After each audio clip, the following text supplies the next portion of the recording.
சென்டர்ல ஒரு கொடூரமான கொலை நடந்திருக்கு. அடையாளம் தெரியாத ஒரு நபர் பிரவீன் என்பவரை கத்தியால் வெட்டி கொலை செய்தார். இந்த கொலைக்கான முக்கிய காரணம் அவருடைய காதல் திருமணம் என்று போலீசார் சந்தேகப்படுகிறார்கள். பிரவீன் என்பவர் சில நாட்களுக்கு முன்புதான் நம்ரதா என்ற பெண்ணை காதலித்து திருமணம் செய்தார். நம்ரதாவின் அப்பாவுக்கு இந்த காதல் திருமணம் விருப்பம் இல்லாததால் அவங்க 2 பேரையும் எப்படியாவது பிரிச்சே ஆகணும்னு நிறைய முயற்சிகள் எடுத்தாரு. எவ்வளவோ செய்தும் அவங்கள பிரிக்க முடியாத காரணத்தால் அப்பா மாதவன் இந்த கொலை செய்திருப்பார் என்று போலீசார் சந்தேகப்படுகிறார்கள்.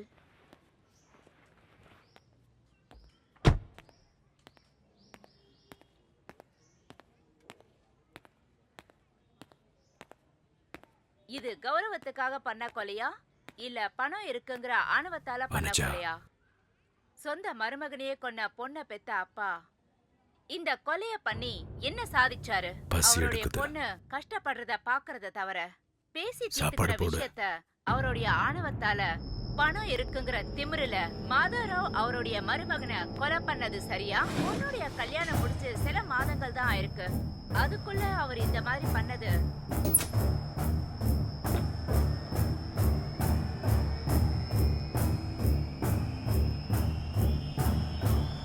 வனஜா, வனஜா, வனஜா, பசி எடுக்குதுமா, சாப்பாடு போடு.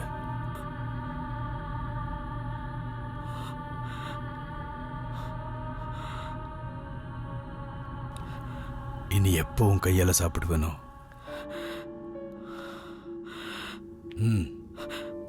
உட்கார், சாப்பாடு போடுமா.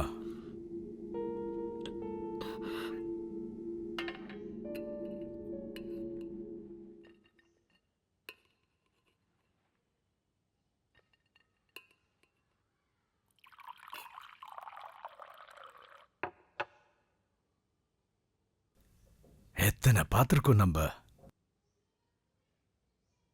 அழாத. நம்ரதா கண்டிப்பா நம்ம வீட்டுக்கு வந்துருவா.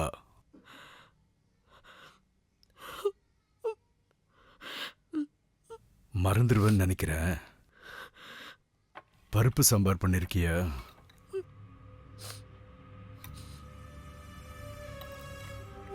நம்ரதா ரூம் கிளீன் பண்ணி வை. அங்க என்ன சாப்பிட்டாலோ என்னமோ அவளுக்கு பிடிச்சதெல்லாம் சமைச்சு வை.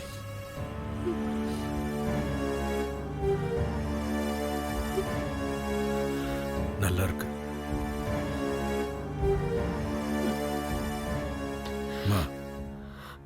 உப்பங்க.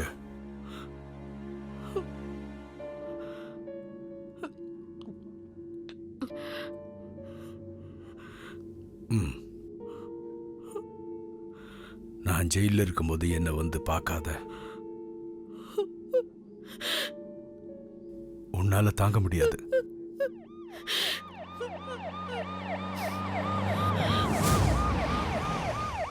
நம்ரதாக்கு பையன் பிறந்தான்னா எங்க அப்பாவோட பேர் வை.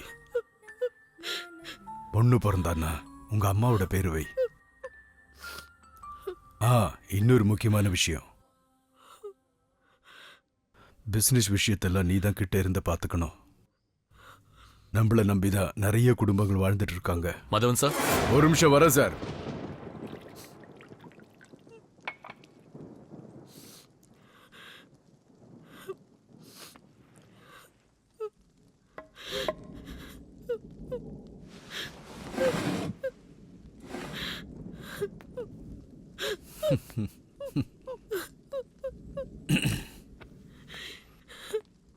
இன்று பட்டப்பகலில் நடு ரோட்டில் ஒரு வாலிபரை ஓட ஓட விரட்டி படுகொலை செய்த சம்பவம் நாட்டையே உலுக்கி இருக்கிறது. இந்த கொலைக்கான காரணம் மிகப்பெரிய தொழிலதிபரான மாதவன் தான் என்று போலீசாரால் சொல்லப்படுகிறது. தன் சொந்த மருமகன் தாழ்ந்த ஜாதிக்காரன் என்கின்ற ஒரே காரணத்தினால் இந்த ஆணவ படுகொலையை செய்துள்ளார் என்பது தெரிய வந்துள்ளது. Madhav sir, Madhavan sir, Madhavan sir, பேசுங்க. உங்க பொண்ணு உங்களுக்கு பிடிக்காதா? எதுக்காக உங்க மருமகனை கொலை பண்ணீங்க? ஏன் மௌனமா இருக்கீங்க? பேசாம இருந்தா மீடியா கிட்ட இருந்து தப்பிச்சுட்டேன்னு நினைக்கிறீங்களா? மாதவன் சார், இதுதான் கேட்கிறோம். பதில் சொல்லுங்க. எதுக்காக உங்க சொந்த மருமகனை கொன்னீங்க? நீங்க மௌனமா இருக்கிறதுனால ஒரு உண்மை பொய்யாயிடுமா? எவ்வளவு யுகங்கள் ஆனாலும் எவ்வளவு காலங்கள் ஆனாலும் மனுஷனுக்குள்ள ஜாதிங்கிற வெறி ஆணித்தரமா இருக்கு. இதுக்கு காரணம் என்ன? எதுக்கு இந்த சொசைட்டி இப்படி மாறி இருக்கு? இந்த மாதிரி கொடுமைகளுக்கு முடிவே இல்லையா? கேமராமேன் லோகேஷுடன் அகல்யா. அந்த மாதவன் இப்படி பண்ணுவான்னு நான் சுத்தமா எதிர்பார்க்கல. நானும் பிரவீனும் கல்யாணம் பண்ணது அவருக்கு சுத்தமா பிடிக்கல. அவர் இத பிரஸ்டீஜியஸா எடுத்துக்கிட்டாரு. அதனாலதான் நடு ரோட்ல எல்லாரும் முன்னாடியும் என் கண்ணு முன்னாடியே என் ஹஸ்பண்ட கொன்னுட்டாரு. இந்த மாதிரி கொலைகாரனுக்கு தூக்கங்கிறதெல்லாம் ரொம்ப சின்ன தண்டனை. லால இதை விட பெரிய தண்டனை ஏதாவது இருந்தா அது அவர் கொடுக்கணும்னு நான் கோர்ட்ட வேண்டி கேட்டுக்கிறேன். இதுல உங்க சித்தப்பா சம்மந்தப்பட்டிருக்காரா? இருக்கலாம். என் சித்தப்பா ஒன்னும் அவ்வளவு நல்லவர் இல்ல. அவர் எப்படிப்பட்டவருன்னு என் அப்பா அம்மாவை தவிர ஊர்ல இருக்கிற அத்தனை பேரும் சொல்லுவாங்க. பெயில் விஷயம் எந்த அளவுல இருக்கு? நரசிம்மா அந்த வேலையா தான் இருக்காரண்டி. அக்கா, மாமா வர்ற வரைக்கும் எங்க வீட்ல வந்திருக்கலாம்ல.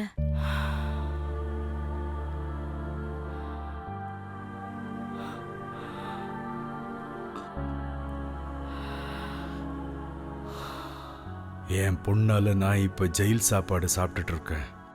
என் மனைவி துணை இல்லாம தனியா நிக்கிறா. இவ்ளோ பணம் சம்பாதிச்சு என்ன பிரயோஜனம்? வாழ்க்கையில நிம்மதி இல்லாம போயிடுச்சு. அண்ணி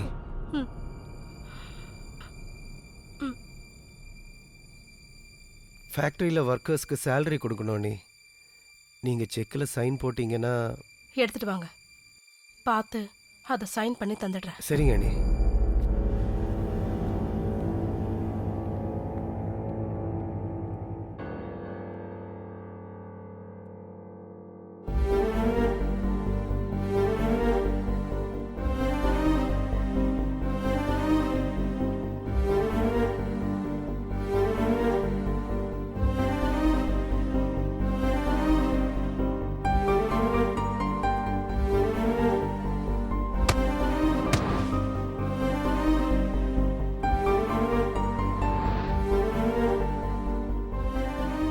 நான் ரொம்ப கஷ்டப்பட்டு இந்த நிலைமைக்கு வந்து என் பொண்ணு மேல வச்சிருந்த பைத்தியக்காரத்தனமான பாசத்தினால அவ பேரை வச்சு ஹாஸ்பிட்டல் கட்டினேன், ஹோட்டல்ஸ் கட்டினேன், ஸ்கூல்ஸ் கட்டினேன். என் மொத்த பிசினஸ்க்கும் என் பொண்ணோட பேர் தான் வச்சிருக்கேன். இதெல்லாம் பண்ணதுக்கு அப்புறம் இப்ப அவ மூலியமா தான் ரேபிஸ்டுக்கு நடுவுல, பிக் பாக்கெட்டர்ஸ்க்கு நடுவுல சென்ட்ரல் ஜெயில கேவலமான வாழ்க்கையை வாழ்ந்துட்டு இருக்கேன். அவர் எப்படி இருக்காருன்னு ஜெயிலில் எப்படி இருப்பாங்க? நம்ரதாவை பற்றி யோசிச்சுக்கிட்டே கனவு கண்டுக்கிட்டே நம்ரதா எப்படியாச்சும் திரும்பி வீட்டுக்கு வந்துருவான்ற நம்பிக்கையிலே ஜெயிலில் வாழ்ந்துட்டு இருக்காருமா.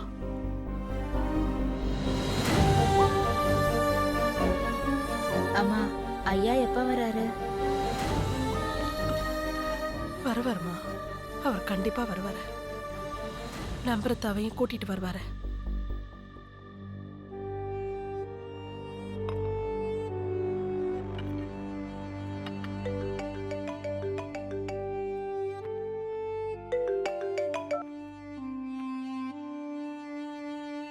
ஹலோ. கடைசியில கொஞ்சம் மாசங்களுக்கு அப்புறம் என் லாயர் மூலியமா என்கிட்ட இருக்க பணத்தை வச்சு கடைசியில எப்படியோ எனக்கு பெயில் வந்துருச்சு.